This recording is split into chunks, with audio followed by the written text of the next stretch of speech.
ওরা যখন ছেড়ে দিতে বলছে, ছেড়ে দিতে বললেই ছেড়ে দেবো? দেশের আইন কানুন সব কি ওদের সুবিধা মতো চলবে নাকি? নোংরা মেয়ে নিয়ে নোংরা ব্যবসা করছে, ওদের ছেড়ে দেবো? কিন্তু বৌমা, না ছাড়লে ওরা যে আমাদের অনেক ক্ষতি করতে পারে। মা, কি ক্ষতি করবে মা? ওইসব নোংরা লোকেরা সবকিছু করতে পারে চিত্রা। না, পারে না। নোংরা মনের মানুষ কখনো মাথা উঁচু করে দাঁড়াতে পারে না।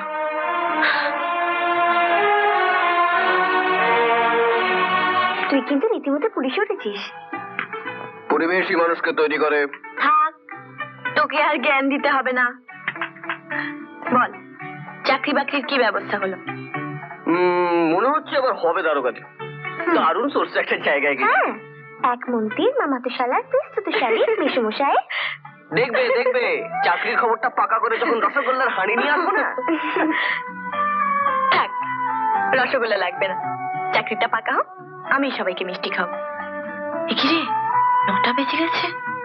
আর একটু বসো না। না রে, শাশুড়ি বোধহয় খুব চিন্তা করছে।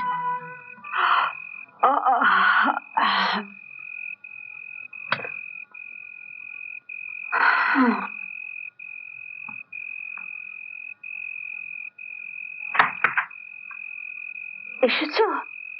আমি তো ভয়ে অস্থির, চারিদিকে গন্ডগোল। কোথাও কোনো গন্ডগোল নেই মা।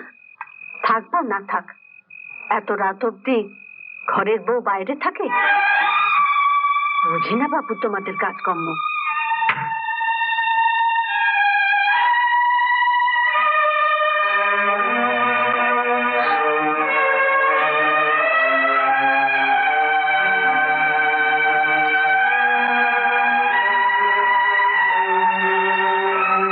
মা ভেবে ভেবে অস্থির হচ্ছিল।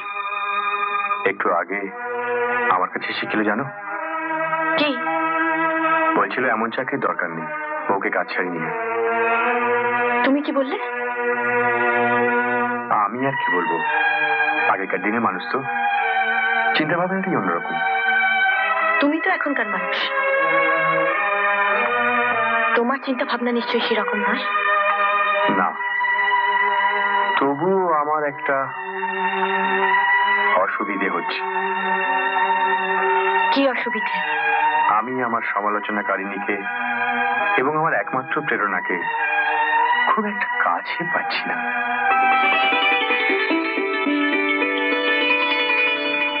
আমি তো তোমার কাছেই গেছি সব সময়,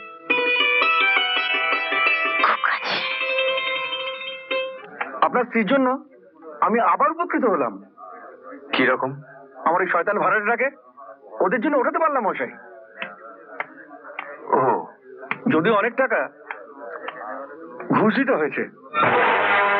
ঘুষ? শব্দটা খারাপ লাগলে প্রণামীও বলতে পারেন। আমার স্ত্রী ঘুষ নিয়েছে? কে কি নিয়েছে জানি না মশাই, ওই ভাগ বাটা করেই নিয়েছে। তাই তো টাকাটা একটু বেশি লাগলো। তবে হ্যাঁ, নতুন ভাড়াটে এলে সব টাকাটা উসুল হয়ে যাবে।